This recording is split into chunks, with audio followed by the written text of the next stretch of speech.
Isn't it bracing, Poirot? Bracing, Hastings? The weather. No, it is cold and wet. Did you know, Hastings, that the Earth is cooling at a rate of 3 degrees every 12,000 years? No, I didn't know that, no. Ah. Still, beautiful fountain, isn't it? It's feeble, Hastings. Fountains used to be more vigorous. Artistic, too. I don't know what's wrong with you today, Poirot. Nothing seems good enough for you. I am finished, Hastings. Finished? Yes. I shall retire, I think.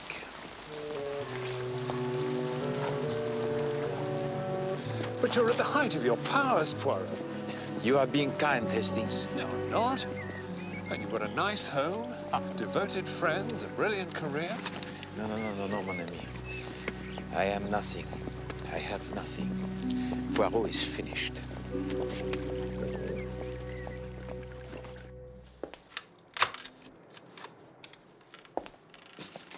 Penny for the guy, miss.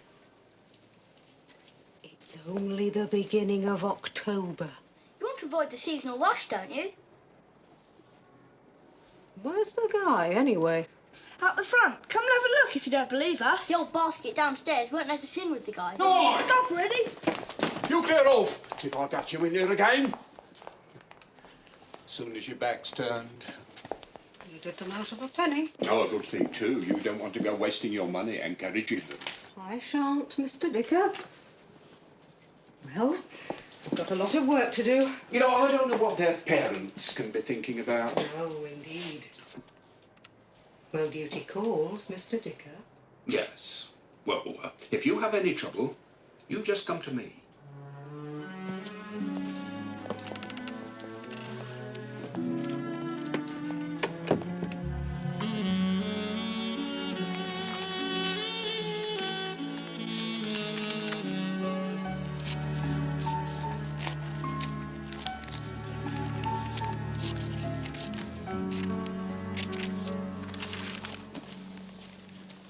I'm worried about Poirot, Miss Lemon. He's talking about retirement.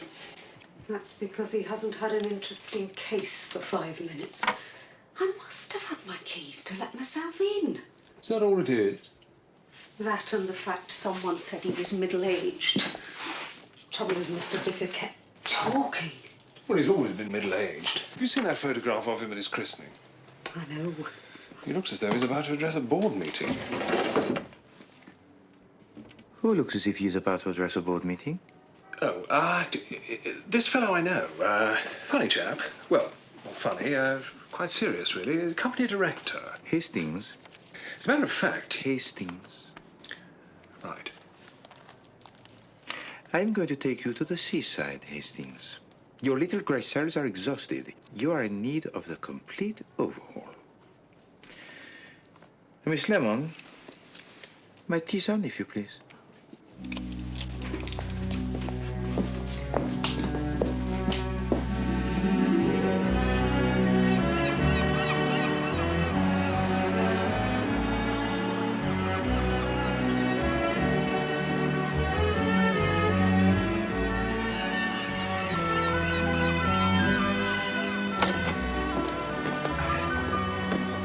Merci.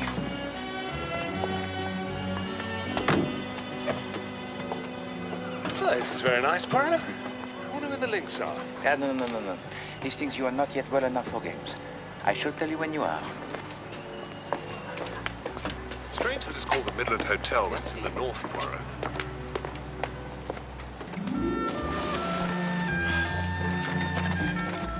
Whitcomb is the place for health. Hey, look, I've got some more shells. I do hope you are feeling better, Hastings. Well, we've only been here half an hour. Ah, yes, but the air here is right now. Look at the horses. Coats of the highest gloss. It reminds me of a horse I backed in the Cheltenham Gold Cup. Started at 5 to 1, came in at 2:15. Oh, that is not very good, surely. No, it's a joke, Poirot. Good, Hastings. You see, already you begin to make the jokes.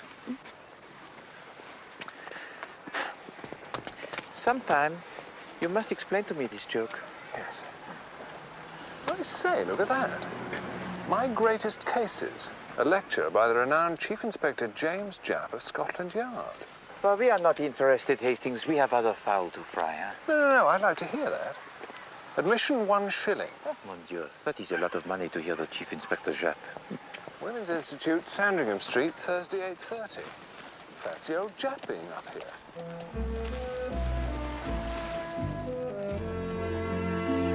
There you are, madam. That's very reasonable. Windermere for 1 and 6. Reasonable if one wants to go to Take Windermere. it to Windermere, Pretty please. pretty there. Why don't we give it a go? I've heard there's a pleasant hotel, that's bed and breakfast.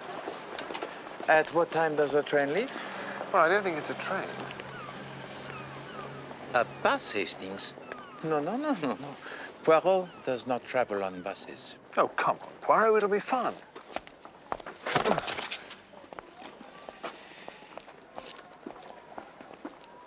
I say, what a rude fellow. He rather interested me. Well, if sheer bad manners interest you. He interested me because he was growing the moustache. And as yet the result is poor. You do notice the most extraordinary things, Poirot. But the growing of the moustache is an art, Hastings. I have sympathy with all who attempt it.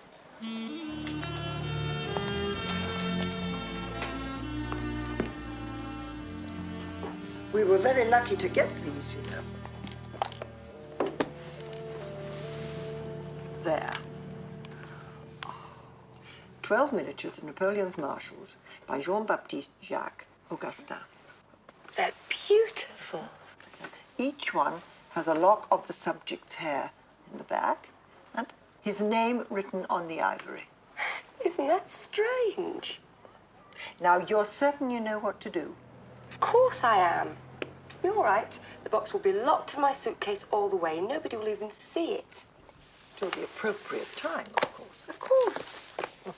You don't need to worry, you know. I know, my dear. But this is your first big commission. That server tea service was quite big. There was a lot of it. I was quite worried that you wouldn't be able to carry it all. And I have to be so careful these days. Well, I'm all packed. Shall I put the box in my suitcase? Oh, no. No. Leave it here till the morning. And what time does your coach leave? 9:30. Don't worry.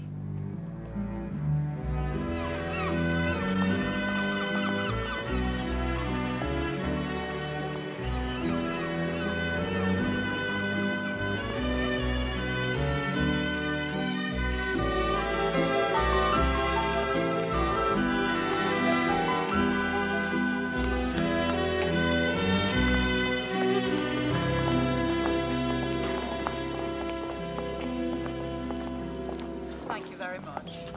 Telegraph, please. Thank you.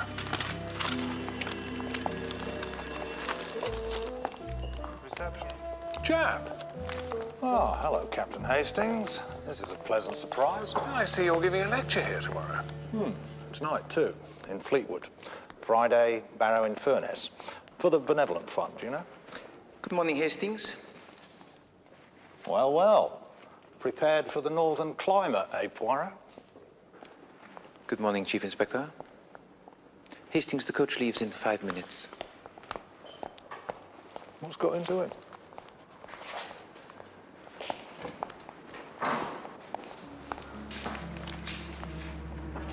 I'll be at Redburn at 12:40. I don't want to have to hang about there. No, I know. I know you've got the more difficult job. We'll make it. Don't worry. I'll wait for you where we arranged. Just so long as there isn't any fuss. No. Look, I've got to go now or I'll miss the bus. Yes. You too.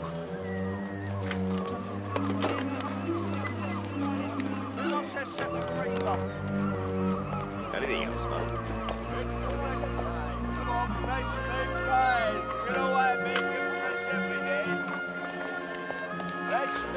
Why are you so beastly to Japp, Poirot? Beastly, Hastings. It's not these lectures he's giving, is it? Lectures? Where can we put our luggage, please? The luggage around the back.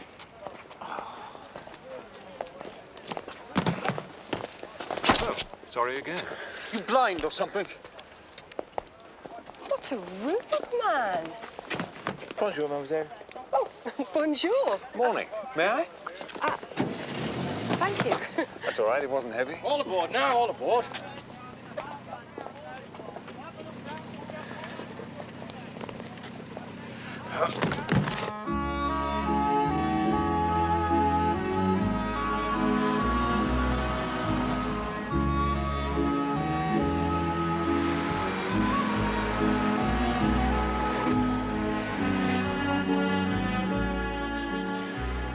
So you work for your aunt, Miss Durrant? Yes, we specialise in beautiful quality antiques. Of course, I'm still only learning the business. I'm sure mademoiselle will be very successful. Some of them are worth an awful lot of money. I was surprised. My aunt's got clients all over the world. Ah, so she travels a great deal, huh? Oh, no, not at all. If someone wants a particular period table or chair or a certain piece of china, they write to her and she gets it for them. That's what's happened in this case. How do you mean? Well, my aunt got a very valuable set of miniatures for an American collector. He's over here on a buying trip. He's staying in a hotel in Windermere. And if he likes them, he'll buy them? I hope so. I'll have to be ever so careful on the return journey. I'll have £1,500 in my bag. In cash.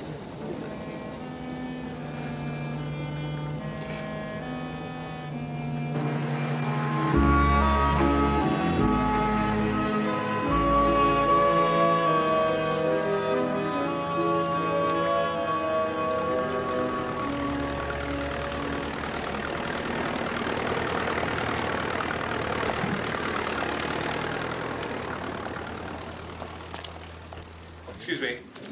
Thank you.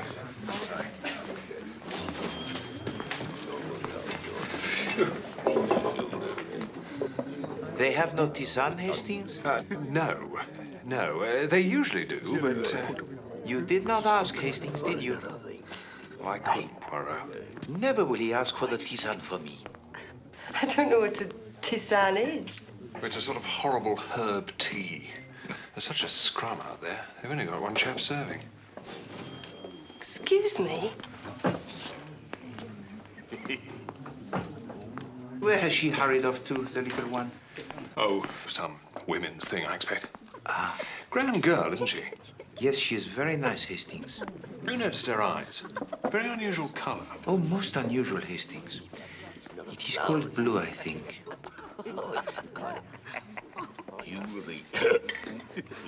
Hastings, why do those people keep staring at me and push each other and laugh? I don't think they've ever seen anyone quite like you before, Poirot.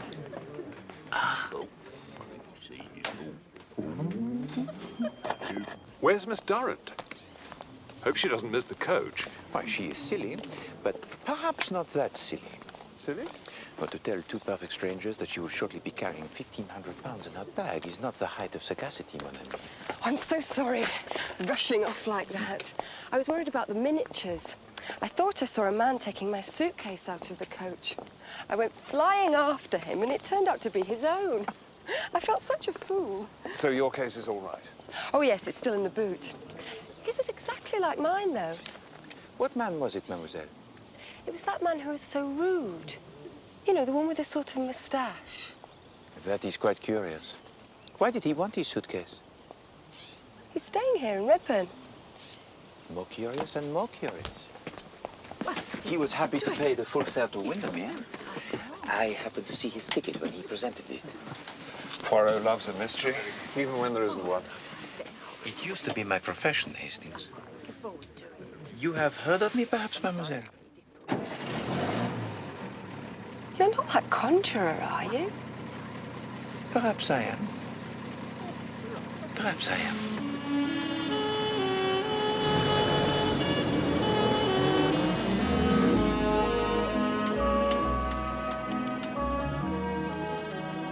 No, I'm at Redburn. No, it's all going according to plan at my end. No trouble at all. Well, just as soon as you can, for God's sake. The sooner we're out of the area, the better. No, it's all right. I'll take that. No, just someone wanted to take my case. Yes, don't be long.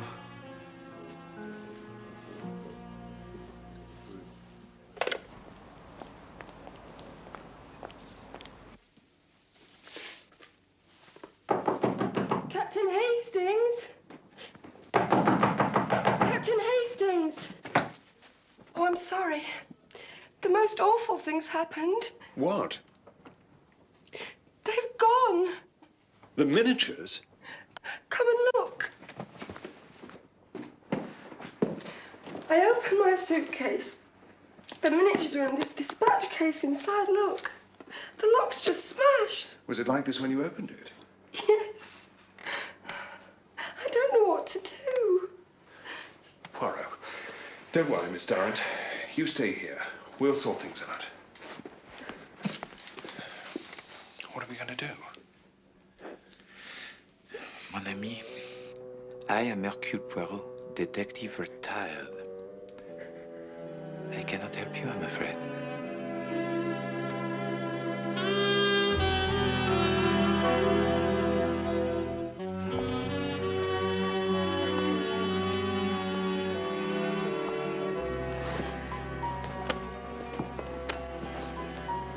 I've had to stay here all night. I've looked everywhere. You haven't got spare key? Of course I haven't. I thought you might have a pass key. No, no, not me. You get accusations, wouldn't you? Suspicions. You'll have to change the locks. I can't. Mr. Poirot would never forgive me if he found out I'd lost the keys. I can't stay here another night.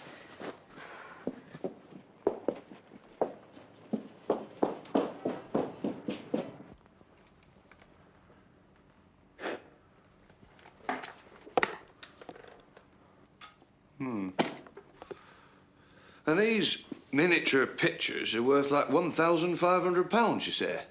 Yes, at least. The thief's getting away while we waste time. It won't get far, miss. Don't you fret. It's brains and cunning counts in this job, not brute speed. I've just spoken to Mr. Wood, the American. A woman called on him 2 hours ago, I'm afraid. Mr. Wood was delighted with the miniatures and paid her for them. But that's before we arrived here. Well, a fast car from Redburn would have got here long before us. Oh, it's all my fault.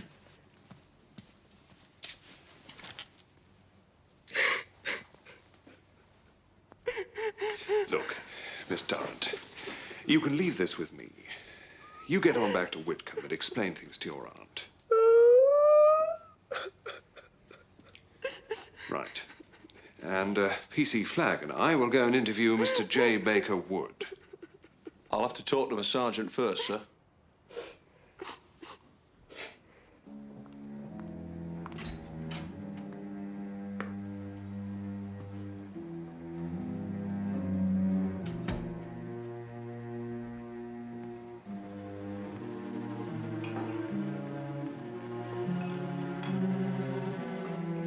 Time, gentlemen.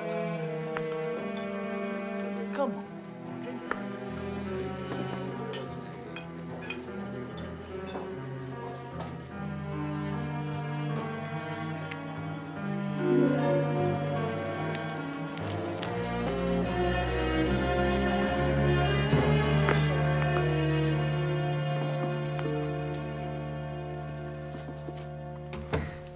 You look terrific.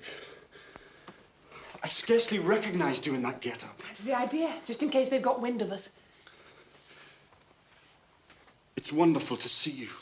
Thought we'd never make it. Did you have any trouble getting away? None at all, as it happens. Just walked out the door, put the case in the car and drove off. I was shaking. I expected to hear a shout at any moment. We've done it. So far. You're the cleverest girl in the world, as well as the most beautiful.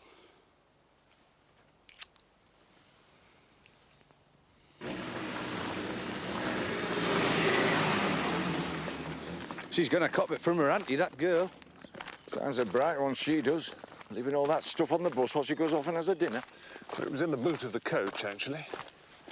One or two interesting points about this case, you know? Oh, yes.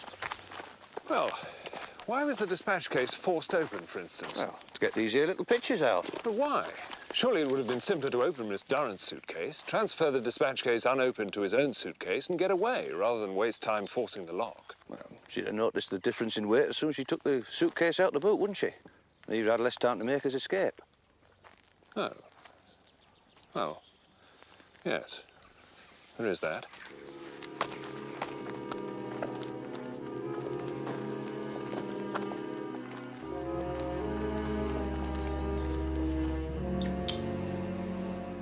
Of course I didn't suspect anything. Why should I? She said she came from Elizabeth Penn. She had the miniatures. May we see the miniatures, please, Mr. Wood? I guess so. We'll need a description of this woman, too, sir. Description? Was she young? Pretty? No, sir. She most certainly was not young.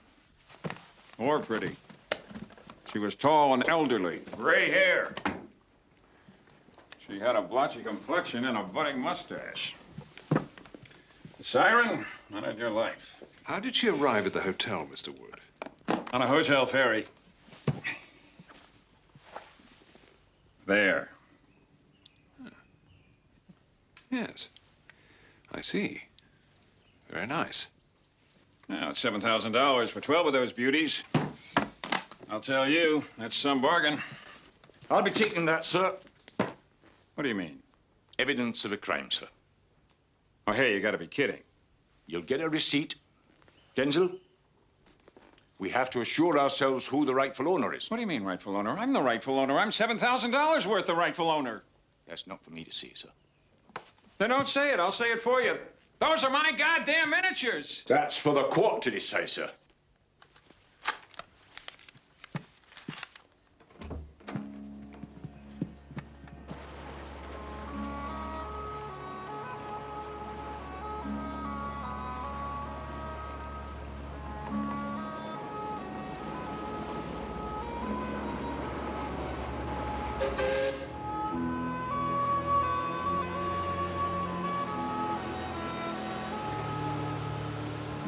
You mean you have to come from the railway station by boat?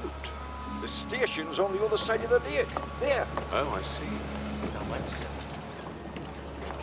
Good. Good day.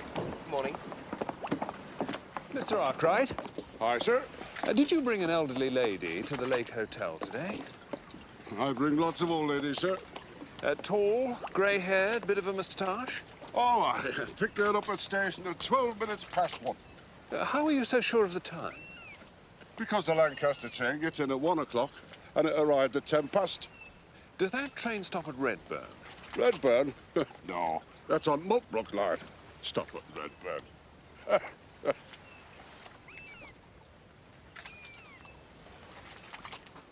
Mary Durrant arrived at Redburn at about 12:10. I mean, we know that. We were with her. An hour later, an old lady is here in Windermere with the miniatures and on her way to Wood's Hotel. Now, I'm sure it was the fellow with a bit of a moustache dressed up. He could have got from Redburn to Windermere in an hour in a fast car. But the old lady didn't arrive by car. She got off a train, and a train that doesn't go near Redburn at that. Hastings, why do you not grow the moustache? What? I did not achieve true facial symmetry until I grew the moustache. It caused me great unhappiness as a young man. I don't want facial symmetry. I want help. Ah, well, I am retired, Hastings.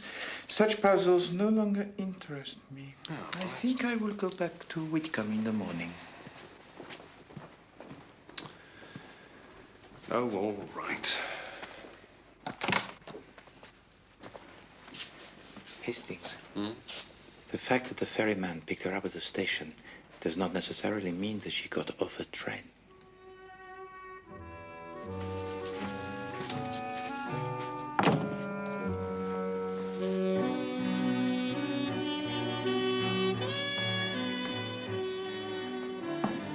If she didn't come by train, how did she come? Who knows? Hastings, you have done well.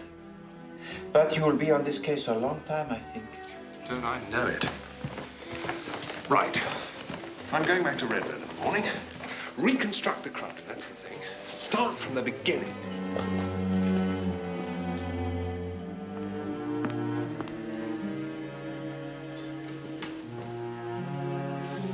Start of a new life.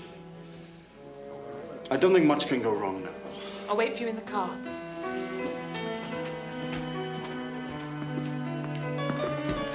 Hey, Master, there's your change. Thanks. Come back and see us again, won't you?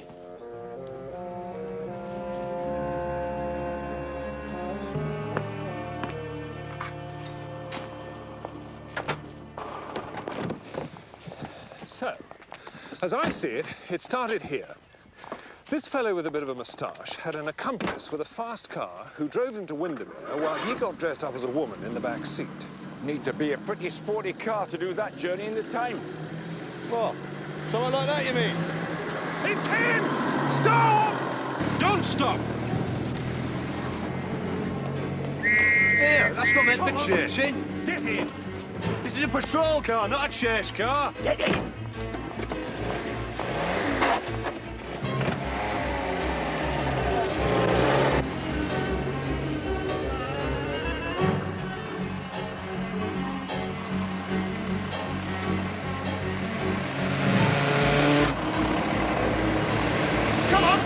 Get out of the way! Move over! Go on! Out of the way! I'll have you! There's nowhere they can turn off for a bit. Not till they get to Beckersdale.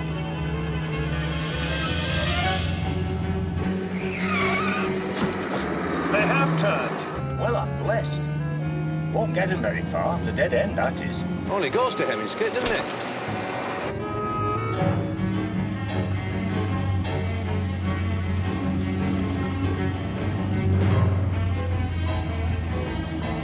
I hope we don't meet anyone coming the other way.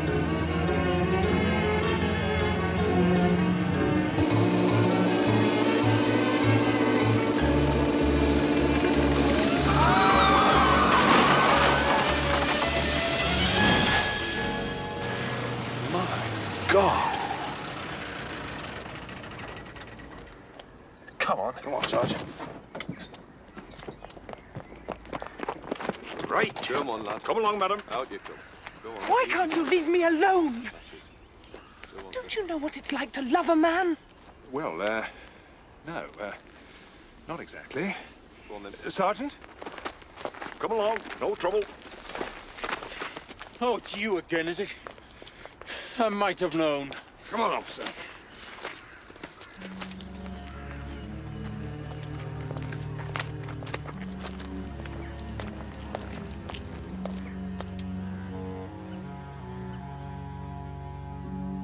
Why should I help you? Because that way we might get your money back. I'm gonna get my money back, all right. My attorney's on his way up here from London. Look, if we could just... All right. Can we just get on with it? Ready?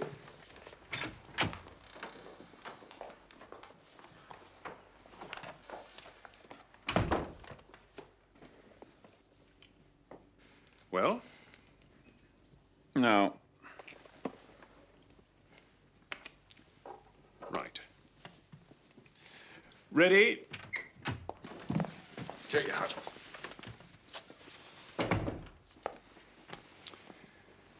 Well? Now. Don't hurry. I mean, take a good look. I mean, imagine him dressed up as a woman. Hat, skirt, all that sort of thing. It's not him. But he's got a moustache. You said she had a moustache. The woman who showed me the miniatures was nothing like that. She didn't have a mole like that. Like what? Well, that mole on his forehead, for God's sake. Couldn't hide that. Oh. Wait a minute. Wait a minute. Oh, no. That's Lady Amanda Mannerly. Who? Why don't you guys read the papers? I mean, she's eloping with that novelist, Norton Kane. Are you Norton Kane?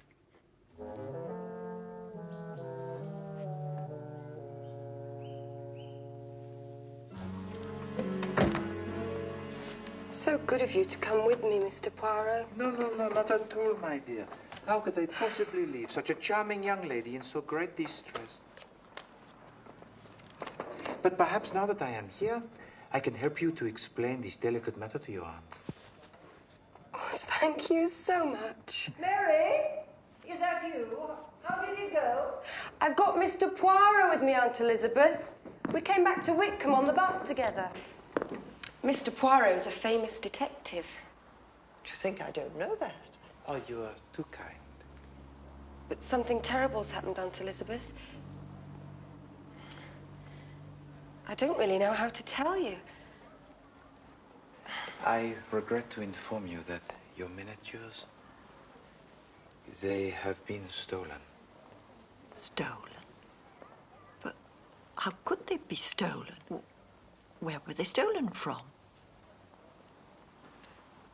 They were stolen from the bus when we stopped for lunch at Redburn. But have no fear. It will not be long before the miscreants are apprehended.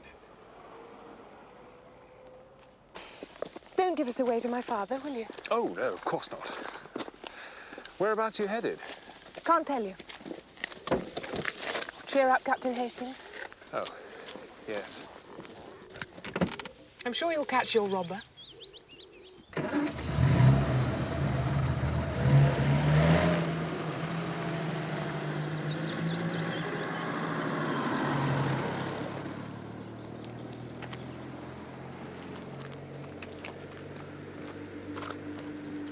Yes, well, with our one and only suspect gone, I'm damned if I know how we're going to catch him. Hey, Captain Hastings?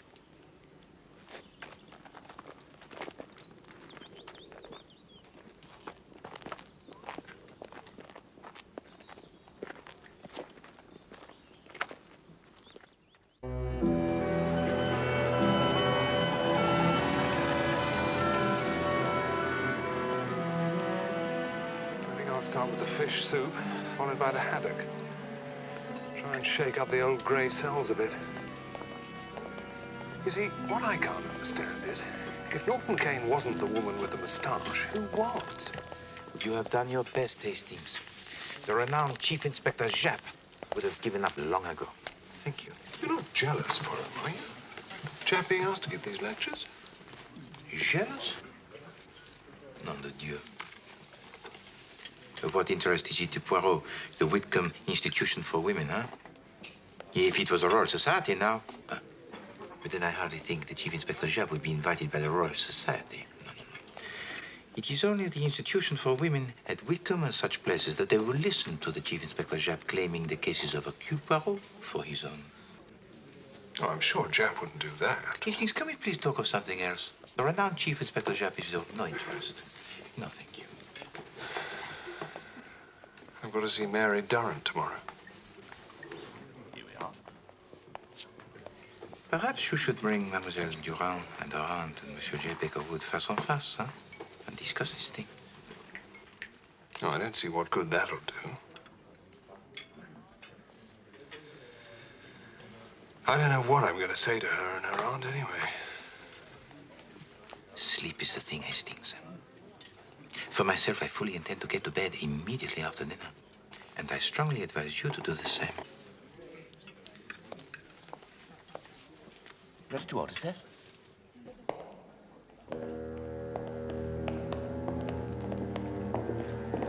Light.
sir. Good evening, Constable.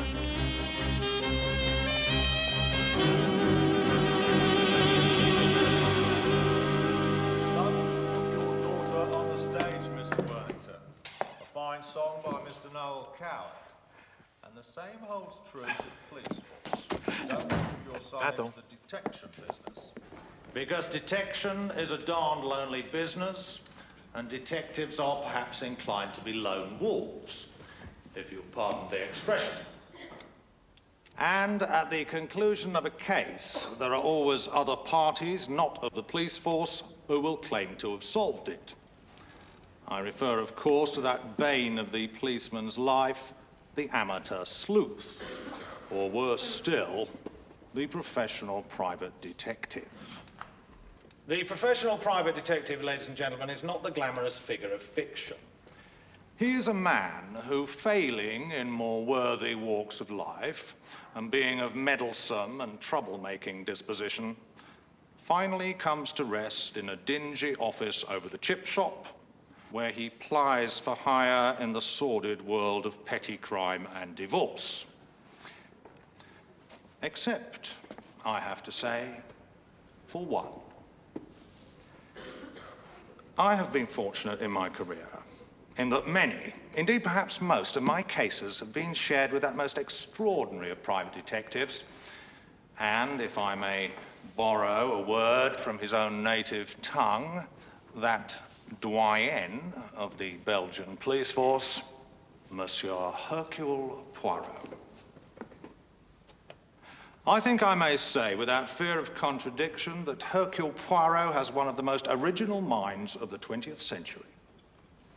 Intelligent, brave, sensitive, devastatingly quick, Hercule Poirot stands head and shoulders above any other detective of my considerable experience.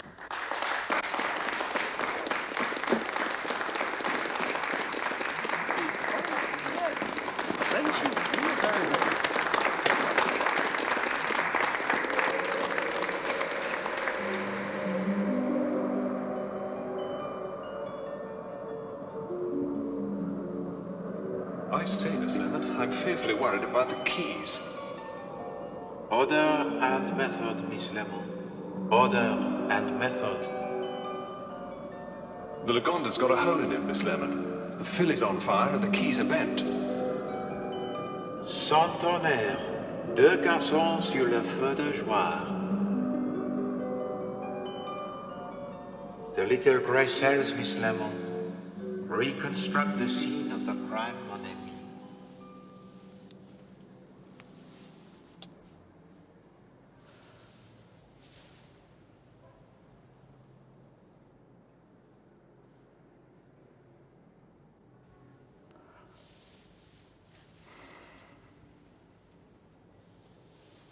Come up to door. Take keys out of bag. Unlock door. Penny for the guy, miss. I come in. Dicker follows, still talking. Shouldn't encourage 'em, wasting all your money. Oh, it works. It really works. Come now, Hastings. Tell me where you stand in this case, and Poirot will do his humble best to assist. No, it's no good. I don't stand anywhere with the case ready. Anyway, I'm the one who's got to face the music. Well?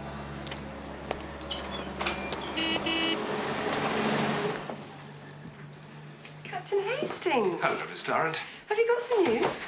Well, no, not really. No, I understand. Hello, Monsieur Poirot. Mademoiselle? I haven't given up yet. Yeah, the shop of your aunt is beautiful, mademoiselle. Well, she'd love to see you if you can spare a moment. We would be delighted. Monsieur Poirot's here, Aunt Elizabeth. And Captain Hastings. Oh, how nice. Have you managed to retrieve our miniatures for us, Monsieur Poirot? Oh, pardon, mademoiselle. It is Captain Hastings who is in charge of this affair. And he hasn't, I'm afraid. Well, we found them all right, but we can't retrieve them. Mr. Wood says he bought them in good faith, so they're his. So he's still got them? I know the police have taken them. Well, I'll get them back in due course. Well, that depends on what the court decides. It would help if we could catch the thief. Oh, my God. What is it, Captain Hastings? I've got it. I've got it.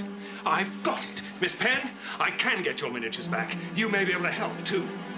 Excuse me. Hastings, wait!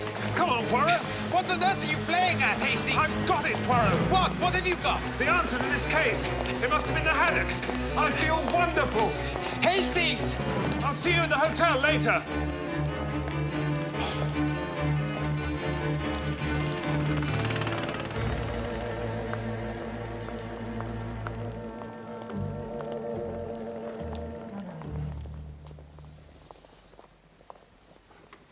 As soon as I said it, I knew. Who knew Miss Durrant was on her way with the miniatures? Who could have found out she'd be stopping at Redburn at lunchtime? And who had a fast car to get into Windermere? I don't know. Who? J. Baker Wood himself, of course. Really? I don't believe any woman ever came to see him. I think he went to Redburn and stole the miniatures himself. What about the ferryman? Well, all he said was he'd picked up a woman at the station and taken her to the Lake Hotel. I imagine he takes a dozen women a day to the Lake Hotel. All right. But I don't know what you're going to do. Well, it's quite simple, really. You see, Wood has never met Miss Penn or Miss Durrant. I've asked him to come over from Windermere. Now, when he sees this beautiful young girl and her aunt in a wheelchair... What? Well, he's going to feel pretty damn small, I can tell you. Really? Oh, yes. I mean, even a hardened criminal like him isn't entirely without a heart, Jap. Come on.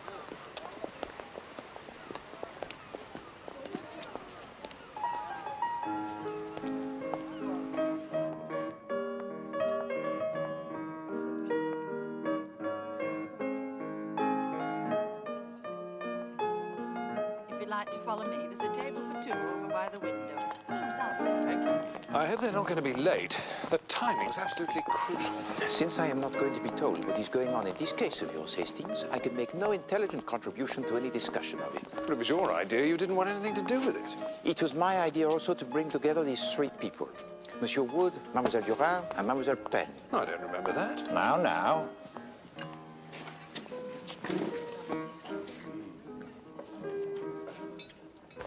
Here you are.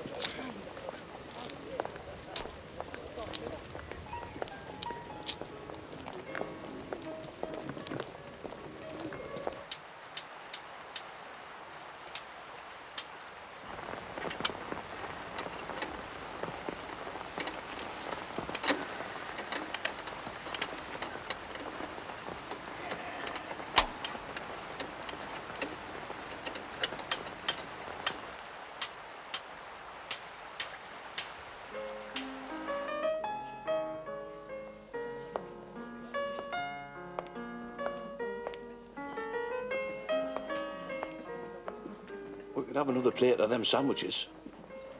You should have made them last. I thought the property was coming later.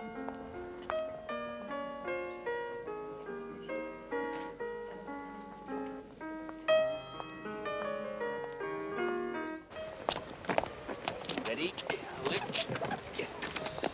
All right, steady now.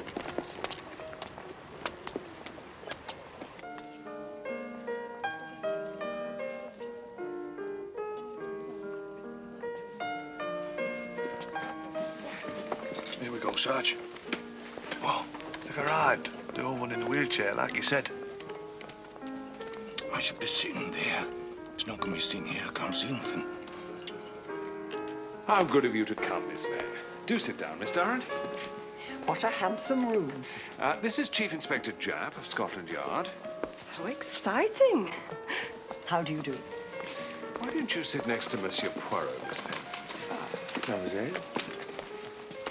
Aunt Elizabeth was so hoping you'd have good news for us. Well, I hope so too. Is that all? Just hope? It's all right, Mary, dear. The dear child. She's so protective on my behalf. Mademoiselle Penn, may I offer you something to eat or a cup of tea? I'd love a cup of tea. What's happening now? Nothing. Just gabbing.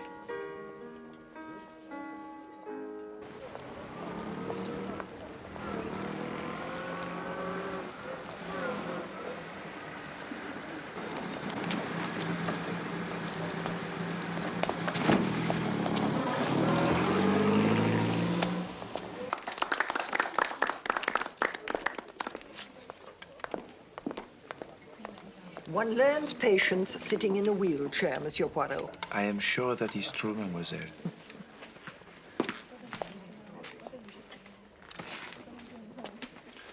The captain's standing up. Oh, it's the Yank. He's arrived. It's very good of you to come. You have the miniatures? All in good time.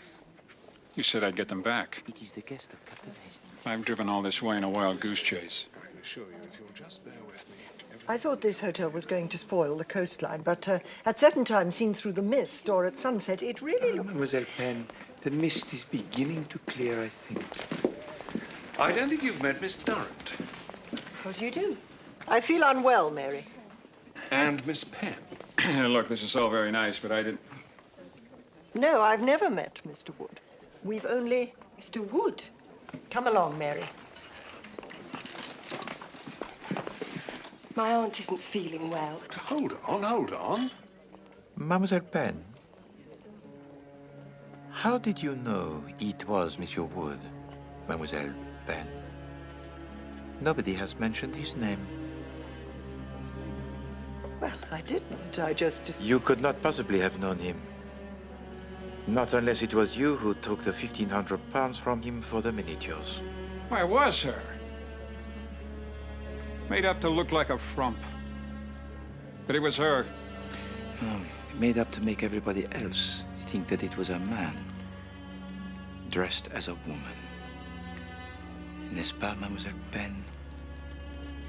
You thought that you would keep the money and get back the miniatures as stolen property. Wait a minute. She was... Nice work if you can get it. So, Miss Penn, what do you say to all this?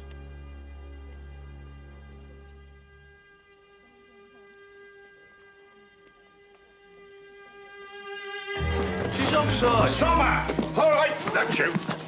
Take her away, Sergeant.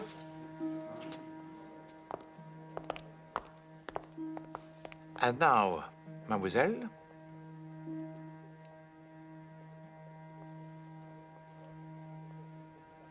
You. And her! Not so fast, miss. Lock them both up. But she... I didn't...